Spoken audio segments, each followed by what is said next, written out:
Welcome to Tell Me More, the Allsteel podcast where design meets innovation and we explore the limitless potential of workspaces. In this exclusive series, we're peeling back the layers of workplace design.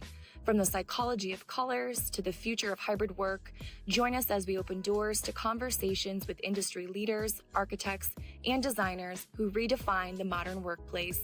This is Tell Me More, brought to you by Allsteel, because when it comes to designing the future, there's always more to discover.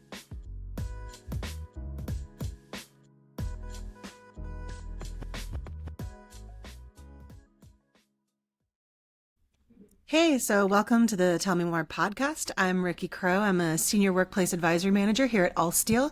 Today I will be chatting with my colleague Brianna. Brianna, do you want to introduce yourself?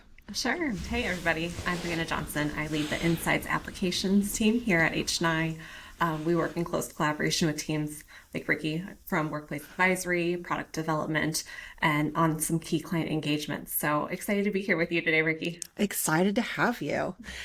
So today we were just going to be talking about some content that I know I worked really closely with your team to create, but I wanted to start with kind of like why we create a lot of the content that we create. And really, because people will ask kind of a lot of times, like, what do I do? What's the purpose of our team, the workplace advisory team? And such a huge part of it is, looking at what's trending. I often stay away from the word trends. We're not here to create trendy things, but we do look at what's trending in workplace. And our clients are often asking what everybody else is doing. And so a lot of the content that we're going to be talking about today that we created really came from that. We have the opportunity to talk to people and work on projects throughout the nation and kind of look at what everybody's doing. And so the 3 planning strategies bucket, that really is based off of what we're seeing people do. There's 3 different ways that we kind of saw people allocating space. And then it was, kind of bringing that to life. And so that's kind of one of the reasons why we created this content. It's to look at what's happening in workplace and kind of boil it down so that our clients can understand it and kind of pick and choose what fits them the best. I think that's interesting. Even when we kind of were looking at the prompt and kind of the approach for it, I think we really wanted to approach each of these plans very intentionally, designing with thoughtful spaces and applications, and kind of just being mindful about going back to are these supportive of individuals and teams? Are these enabling a variety of activities and engagements? And do they reflect, an organization's ideals and culture? So I think that was kind of interesting, always kind of having that North Star coming back to. Yeah. And I think, that's the great thing that part of the reason I love working with your team, right, is we get to keep clicking down farther and farther and farther. 3 planning strategies, when I first started talking about it last year, we started with just our bubble diagrams, right? Yeah. And I was able to have an hour-long conversation just with the bubble diagram. So being able to work with your team and really get into the nitty-gritty of those solutions and applications was really fun to see it basically come to life. So I guess let's get into it, right? Instead of just talking about 3 planning strategies, let's actually give people an idea of what the heck we're saying. So at a real quick high level, the 3 planning strategies we saw were department-centric, neighborhood-centric, and project plan. We'll kind of go through each of them and what sets them apart. So if we start with department plan, this is one that if anybody's been in, corporate interior design for a while, if they've paid attention to how their office is planned out, they've probably seen this one. It's tried and true. I'll say it's kind of traditional. I'm not using that as a negative. In this way, it has been proven out. And really what happens in department plan is that organizations are allocating space based off of department. They're grouping people based off of departments. So legal sits here, marketing sits here, etc. Right? The other part of department plan that is unique to it versus when we start to talk about some of the other plans is how meeting and collaborative spaces are allocated. So it's typically fairly uniform in design. So your 6-person conference room is repeated X number of times across the floor plate, evenly distributed. Nobody owns any of the spaces. They're all shared spaces. And so that's what I'm saying. Most people kind of understand how that planning happens, but it makes sense for some organizations, right? They don't necessarily have a ton of cross collaboration across teams sometimes. Department planning organizations also tend to be a little bit more hierarchical than some of the other planning strategies that we'll go through. But it's a great way to plan. And it's, like I said, it's a way that I think a lot of organizations currently are, like I said, allocating space and kind of dividing their teams out. But if you can kind of walk through some of the design elements that we worked into this plan and what kind of made it kind of a little bit unique. Yeah. I think what's kind of interesting is like you said, at a glance, like this plan is like, I would call it like very representational of like a department-centric strategy. But when you really dive into the 3D, it like has this very fresh and modern translation. It has a fresh and modern look and feel. And so I think when people hear the word department, they sometimes think of it synonymous with traditional, but like, I think it really highlights how even this approach, like there's such a myriad of ways that these high level strategies can really be translated, depending on the wants and needs of the client scenario. And so I think that's what's kind of interesting. Just going back to that, I think especially when looking at this plan, I like to go back and think about the 6 activities and really for this one, to me, it's like that importance of focus. So even looking at the plan here, like very thoughtful and mindful about those focus spaces, but then also with like that range of go-to adjacent support spaces for both individual and team collaboration. So looking at how that's kind of deployed across the plan, I think feels really successful. And it feels really supportive of the teams and individuals there. Yeah, totally. I mean, because that's part of something like I like to point out to people, and I know from a podcast standpoint, people aren't seeing these images, but so when we were thinking about the meeting spaces, we were still thinking about modern meeting spaces, right? We were still thinking about digital equity, thinking about those table shapes, creating some variety of like some standing height, some seated. We still have conversations around modern leader and what that means. So just because it is traditional, it's still, is a really vibrant, exciting workplace that is still being thoughtful about modern ways of working. And that's what I thought was really great when, the team really got into kind of like, what was that variety of meeting? What does that modern leader look like? And how do we still focus? Even within this plan, and it was within every plan, we worked in like, what would the all day cafe space look like for a department plan? And like, what does that welcome area start to look like? So, they are a little bit different. Department plan felt a little bit more formal than some of the other plans from a welcoming standpoint, but at the same time it still felt like a place that you would want to hang out a little bit, right? It was still an area. It wasn't just 2 club chairs and a sofa that we've seen like 500 times, right? It still might have a sofa, but it's a little bit longer and linear. I thought the team did a really great job of being thoughtful about how that showed up. And I think that brings up like a good point. It's like within each of these 3 plans, like the applications and solutions within them are all very like relevant and applicable. But I also think it's interesting how, through the environment and the architectural context, like we're showing in a way that's kind of alluring and inspiring and engaging. It's meant to start conversation. It's meant to, have a reaction and have people talk about what do they like, what do they not like, what is relevant, what isn't as a starting point. Yeah. And I think too, like when I was talking about these just from a bubble diagram standpoint, it was really interesting, some of the conversations, especially organizations that identified as, they're like, yeah, we pretty much do department planning, but then they'd start to look at some of the others and be like, well, but we have a space like that, or we kind of do that sometimes. So, for this exercise, we kept them distinctly different, but, you can start to pull from others little ideas and kind of make it your own. I think that's such a big part about when we're talking to clients, right? It's let's figure out what works best for you. It's not going to be this exact same thing that we showed you. There's might be elements or things that you really enjoy from the aesthetic of this one or the solution of that one that we ultimately kind of put together for them. Okay, so neighborhood plan. Yeah. Neighborhood plan's a fun one. It's interesting. So neighborhood planning can be done 2 different ways. It really depends on the organization. But the thing that sets it apart from department plan is really the meeting spaces. So in neighborhood planning, you may decide to still group your departments But the difference is that the meeting spaces, some of them start to become assigned. Some of them are owned by those teams, whether it's a department or a team. And they're uniquely designed to reflect the work processes of that team. So that's the big difference between department plan and neighborhood plan.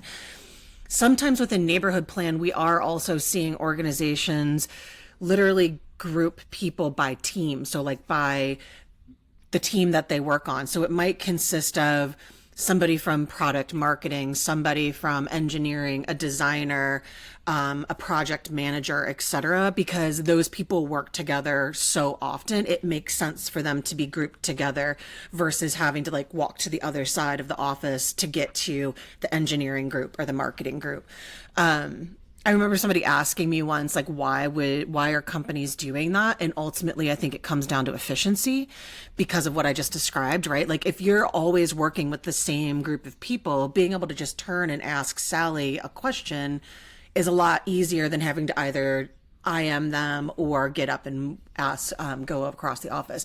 That being said, we do see certain groups like accountings or HR is like a really good example of they'll probably always be grouped together. It doesn't necessarily make sense for them to be like put in a team with a bunch of other people, but having meeting spaces that are more useful for them versus a generic meeting space starts to make sense, right? So that's kind of what we were seeing with department planning. And that's definitely been a trend that we've been seeing even pre-pandemic to now.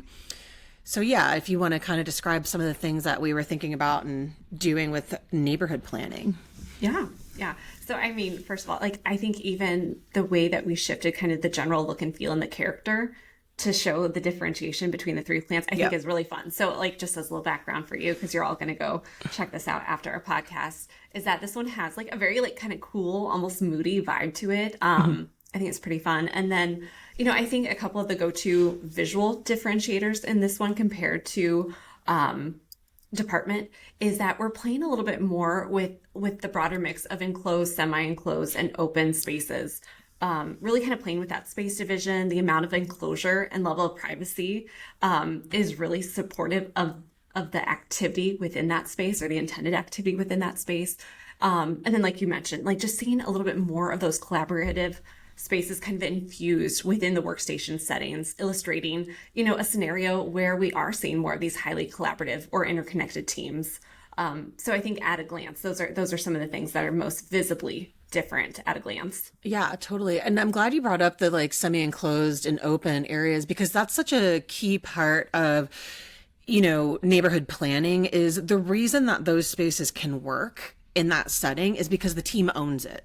No other team is going to come over into my area and potentially distract me from what I'm doing because the team that owns that space works in that space. And you just kind of either naturally balance each other, like if not everybody's in that collaborative zone at the same time.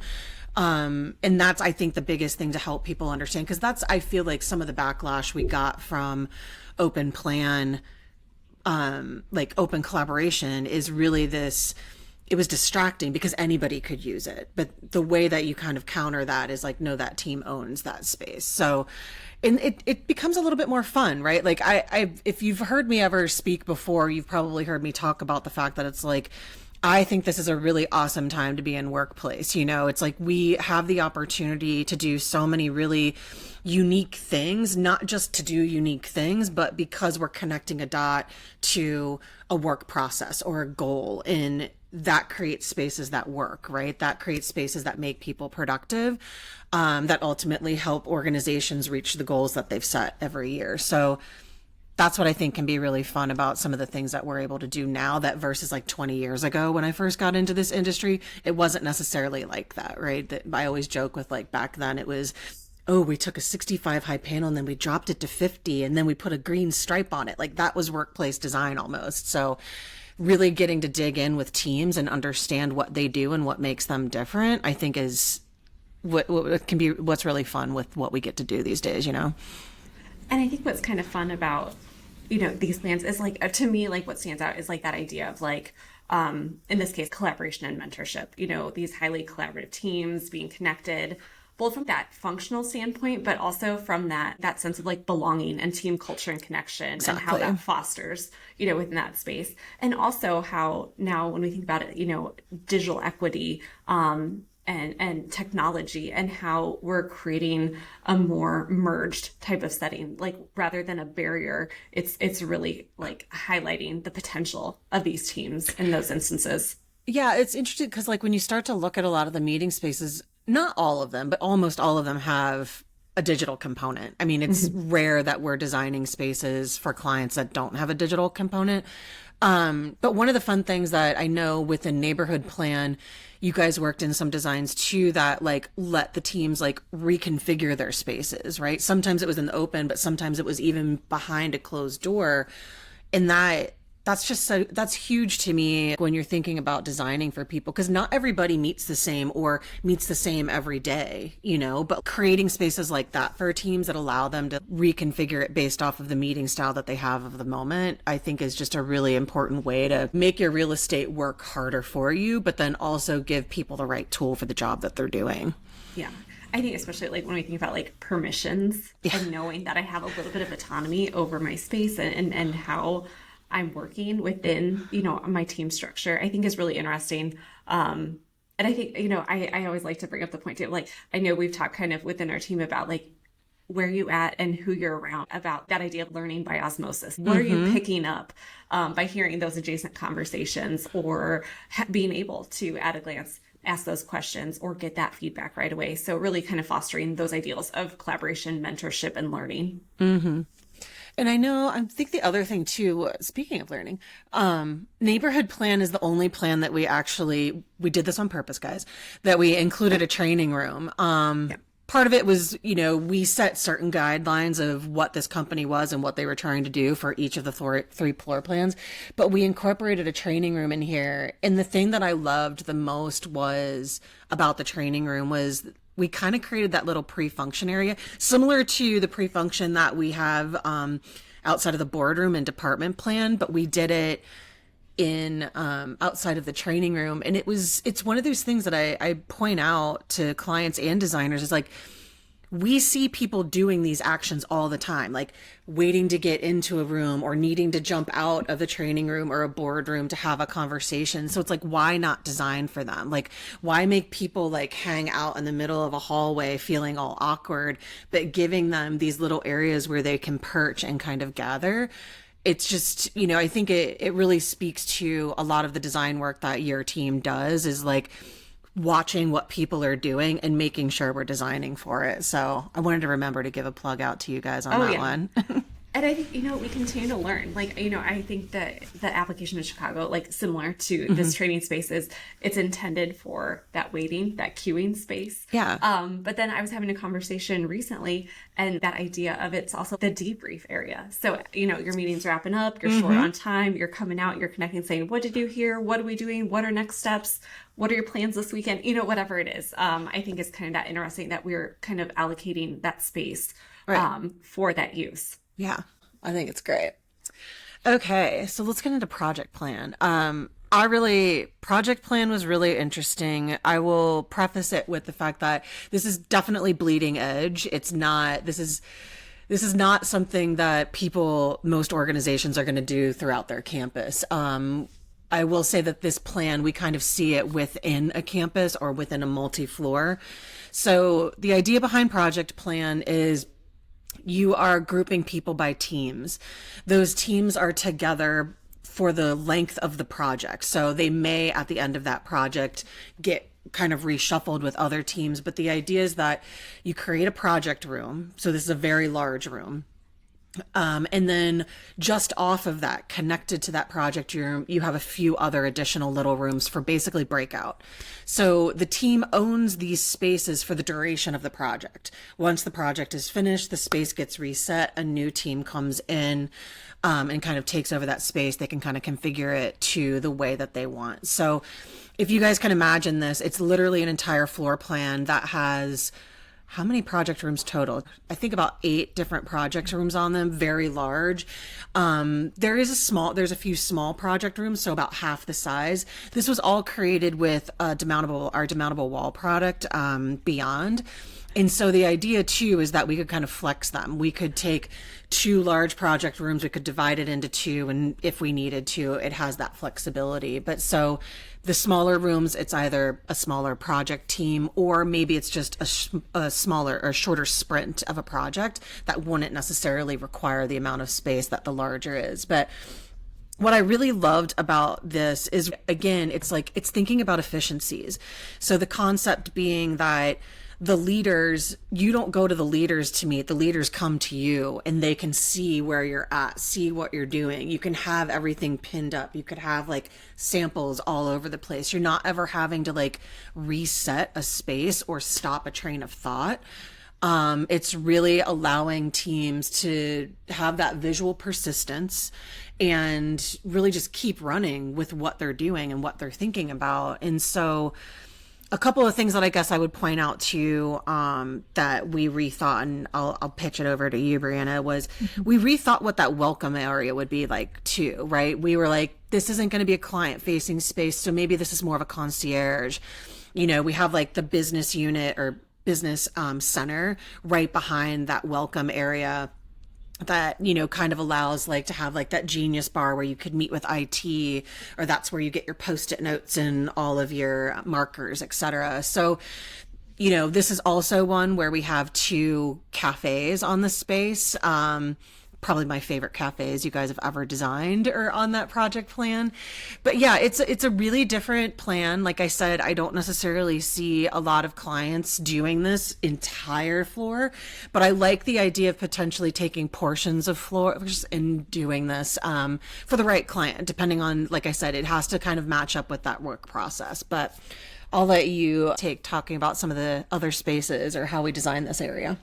Yeah, like you said, like you can't like not talk about this and have like a smile on your face and get excited. It is, I think the intention was for it to be this more energetic lab-like, lively type of space. You know, it is innovative and a little provocative, but either way, what I think is so interesting is that it's a fun conversation starter, whether interested in this specific model. Like, I think there's allure and intrigue. It gets people thinking. Yep. And there is something, you know, inspiring or relevant for everyone here. So, you know, I think like you mentioned, I think the project room suites are really intriguing, you know, whether they're small, large, to, again, kind of depending on the size of the team, thinking about the commons or those quiet working niches, you know, the cafe spaces, or even like the collaboration spaces or the focus spaces. I think there's something that's relevant for everybody who's taking a look at this. Yeah, I forgot about that. Because I think that was about the little kind of like focus areas that we worked in there, right? Like, whether it's somebody within that project team wanting to literally just go to another area to really do deep focus, or maybe it's somebody that's visiting, like I said, maybe the leaders are visiting the floor, carving out that little area. Like, this is a quiet space, which I think is really interesting, because I feel like we're seeing more and more clients do similar things like that, whether it's like the quiet car, the library. I mean, we definitely designed that space up and set it up to be more of a workstation area, with, you know, personal storage, etc. But I liked that, incorporating that within that floor, because it just made sense for somebody who is maybe coming and meeting with multiple people or needing to kind of like have a touchdown area for the day. So I thought that was really kind of cool. And I think what's fun is, you know, we've been seeing some of these examples from clients, whether it's, you know, having project room types of spaces within their floor plan, or whether it is more of these event-centric points, whether they're going to the the nearby hotel or the training center or whatever it is. And we've had some of those examples, both personally too, you know, when we're coming together teams wise for a specific function, for a specific project. And so I think it's kind of interesting to think about those use cases. I think these project room suites, like, we've been really mindful about, you know, creating applications that's for a different range of activities, that user choice, access to power, tech enablement, all those things. But also, you know, planning ahead, like, if I'm going somewhere, I might need to go take that meeting elsewhere, or I might need to go away for an hour and go get some of that focus work done on another project that's in the works. So really creating those spaces that are accommodating for the different individuals and the groups that are really coming to this hub. Yeah, no, it was, like I said, it was a really fun one to design. It was a fun one to think through. Like, what if, how far do you push it? Because I would say like we probably could have really gone wild with this, like crazy wild with it, but it still feels very real life applicable, right? It doesn't feel like it's not approachable. The concepts, like you said, like the different applications within these project rooms, having a large lounge, having like workstation areas, having a little bit of division with daybook between that and some other work areas, it really starts to create a space that I think people could see themselves living in and really being able to use. Because there's so many companies that do this, right? They're making a thing, even if it's a software application. It's like coming together, breaking apart, being able to do that very fluidly, I think is something that more people are thinking about, right? So that kind of gives everybody a little bit of idea of the 3 planning strategies that we thought through. Like I said, if you're interested, you can go out onto allsteeloffice.com. There are little video fly-throughs that kind of give you a glimpse of each of those plans. We do have a lot more content on them. So if you're interested, please reach out to either the Allsteel WPA team or your local sales rep. We'd be happy to come and have a conversation with you about it. I know we also wanted to talk a little bit more, again, kind of thinking through some of the stuff that we are talking about with clients, but I find very much connected to this content.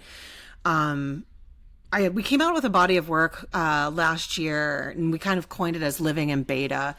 But the reason that I wanted to talk about it again today when we're talking about planning strategies is because they're very much connected. So at a high level, just helping everybody understand like what living in beta is and why we were talking about it is a big thing that we were seeing with our clients is that they were really struggling to move forward with projects and make choices. It wasn't a financial thing. It was just like they didn't feel confident in the choices that they could make on their projects. Like how many conference rooms do I need? How many small meeting rooms or focus rooms, etc. And so we tried to come up with a system to help somebody basically future-proof their office to an extent, right? The idea is that you create a system of design choices and a system of monitoring and collecting feedback that allows you to edit and tweak your workplace as the years go on. The big point that I make is like everybody tries to pretend that they're going to work on a project and like it's going to 100% be perfect day one. Like nobody's willing to tell a client that like that's just not reality. And it has nothing to do with the fact that anybody made a mistake. It has to do with the fact that like you start a project here and you probably don't install that project for almost a year later. And my thing is like, you're telling me nothing has changed in your business, nothing has changed in your workforce or in the world, that maybe like that 5 or 10% needs to be edited now. So that's why kind of creating a system that allows you to change for that, but then also allows you to monitor it. I'm a huge proponent of space utilization technology because it's black and white data, right? Like super clear if a space is being used or not. But then the combination of end user feedback with that helps you understand why it's not being used, or even more importantly, why is that space always being used? Why do people love it? And how do I replicate that? Or should I replicate more of them? So that's really like living in beta. And so that's why when I was talking about on the project plan, we decided that we were going to do a robust architectural product kit of parts. That was important to us so that we were able to change that space over time, because it didn't make sense for an organization that was planning in that way to not be able to edit and change their spaces. So that was a super high level overview of living in beta, but I wanted Brianna too to kind of talk a little bit about some of the applications and ways that we can design that we can live better in beta. Sure. Yeah. So, even just taking it to the higher level, like spatial kit of parts, like I almost think of it as like a curated collection of space types and applications that can be deployed across the floor plan, almost like creating a little bit of a menu. So like not only does that like streamline the design process and create consistency, it allows an organization to plug and play with those space types and applications and adapt as needs change over time, like you mentioned. Totally. Like a very simple example of this would be like a 10 by 10 space that can either be a private office or a collaboration space. So again, you might need, a higher volume of private offices, but over time, if that changes, then you're able to seamlessly adapt them over time. Yeah. So like that idea of like same size space, but a range of applications that can support different needs or activities. And I just like you mentioned, I really I want to drive home that like Allsteel beyond architectural walls are like such a major enabler for this type of flexibility, being able to have that fluidity and creating those types of enclosed, semi-enclosed, and open spaces and adapt over time is so helpful. Yeah. It's one of those things too that I try to point out so often to designers, like when they're leveraging demountable walls, a lot of times they're just talking about enclosing spaces. And I'm like, you can use demountable walls just to create semi-enclosed spaces. Like that's how you start to create these really dynamic environments, right? Like you can, it's the just giving people a little bit of a buffer sometimes between workstation and open collaborative can be nice, or it gives you that big, beautiful whiteboard that's floor to ceiling that you can magnetize as well. I think that thinking through kit of parts from a walls perspective is something that so many people haven't leveraged enough, especially for the change part. Like your point about how many offices do I need versus meeting rooms, that's probably the easiest system that I think people can put in place to live in beta. Part of the reason I think that we pointed out too is because I'm sure people can imagine this or have experienced this. Like when some traditional private offices are sometimes turned into a meeting room, it's like this long bowling alley and it's just not the right, it just feels weird. You're like, I don't know what's wrong with this space, but it's wrong. But if you like to your point, if you pre-plan it and kind of have that playbook, it feels right because it's been designed that way. It's been designed to be thoughtful about, okay, this office works really well, but then this meeting table also works really well. And then it doesn't feel odd or awkward, right? And so like, as an example, like we'll just take department plans. So, we have either like a range of phone or focus spaces kind of deployed throughout the plan. So no matter what part of the plan you're in, no matter what area, you still have access to those spaces. Yep. You might find that between those different departments, there might be a few more private offices needed for one, a few more huddle spaces used for the other. But again, being able to kind of interchange that over time, I think in a very thoughtful way can make a big impact. Totally. I guess the only other thing, that I would point out is when we're talking about demountable walls, it's one of those things that it's like, it is actually super easy to move demountable walls, by the way. But there's kind of like that flexible infrastructure that you need to support it. So within the ceiling, we do have clients that will do it across an entire floor. They typically own those buildings, or they just churn enough that it makes sense. But something that we did start seeing people adopt was thinking of like a 20 by 16 cloud that I'm going to drop in. Because part of, if you think about it as a designer, when you look at a floor plan, there's kind of like this natural cadence as to how we divide space up. It kind of goes workstations, start to enclose, etc. And so we started seeing clients drop in a handful of clouds, depending. I throw 16 by 20 out there, but it's really dependent on kind of like your bay depths from window to column, etc. But that's what really kind of allows you to kind of churn those spaces over. But it really just kind of depends on what you're trying to do. But I think, when we have so many people trying to figure out like, what does future proofing look like? We have these go-to systems that we've been kind of playing around with and proving out for many, many years. And I think that that's one of the interesting things to me coming, we're far enough away from the pandemic that I feel like I should quit referencing it. But so much of that happened during it is influencing why people are thinking about these things. But I guess my point is that moving out on the other side, we do have many more clients that are considering things like spatial kit of parts, like movable walls, etc., hackable spaces, kind of like the one I talked about earlier, where people can move stuff around. They're thinking about that a lot more because of the rate of change, right, that we already experience. So it's, like I said, it's an exciting time to be in workplace. It can be fun, the variety that we get to create. I thought it was super fun. So what was it? So for the neighborhood plan recently, we did a little bit of an exercise where we took that corner neighborhood space. The solution is Mural, which is a systems product. And we did a couple kind of day 1, day 2, day 3 configurations to really show like how you could adapt the space using the pieces that are there.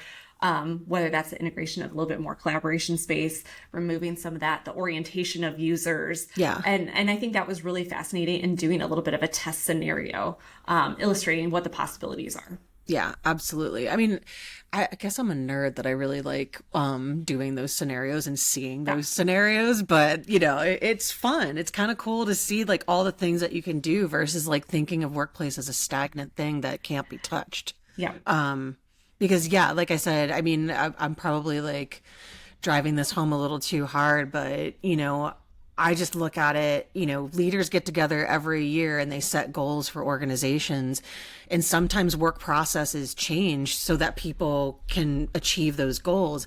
And my thing is like, if a work process changed, that's when you have to come back and check in on your workplace to say, hey, does something need to be tweaked to make sure that my people have the tools they need to achieve those goals? And so that's why I think it's so important for people to be considering things like we've been talking about here, these different systems that support change, short-term and long-term. So yeah, I think like that idea of like flexibility and like really thoughtful adaptation over time. It doesn't have to be this massive sweep. It can be these really simple things that make a big difference.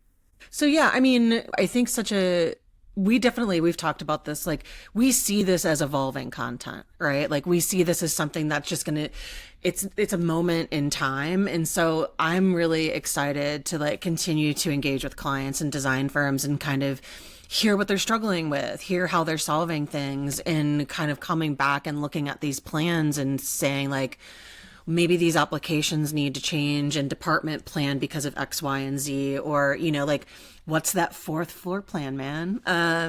But I think it's exciting to be doing this. And like I said, I'm pretty excited to see like what's next. Oh yeah. Like, I think we're going to continue to learn. I think we're going to continue to gather insights and learnings and evolve this over time. I like to make a little mention here. Like, this has been such a fun and collaborative project. Really, WPA and the Insights and Applications team, all the individuals involved. This has really been bringing together like all of our collective expertise, experiences, point of view.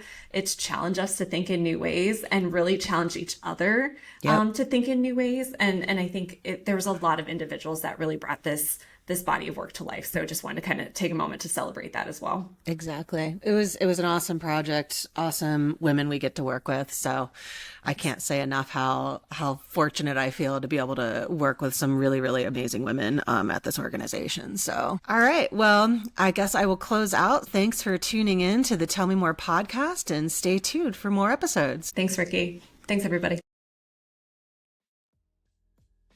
And that brings us to the end of another fascinating episode of Tell Me More. We hope you enjoyed this deep dive into the world of design and innovation. If you're hungry for more insights and stories, make sure to subscribe to Tell Me More on your preferred podcast platform. As we sign off, remember that the conversation doesn't end here. Connect with us on social media at Allsteel and share your thoughts, questions, or even your favorite moments from the podcast. We love hearing from our engaged and curious audience. Stay tuned for our next episode, where we'll continue exploring the Design to Do More philosophy. Until then, thanks for listening.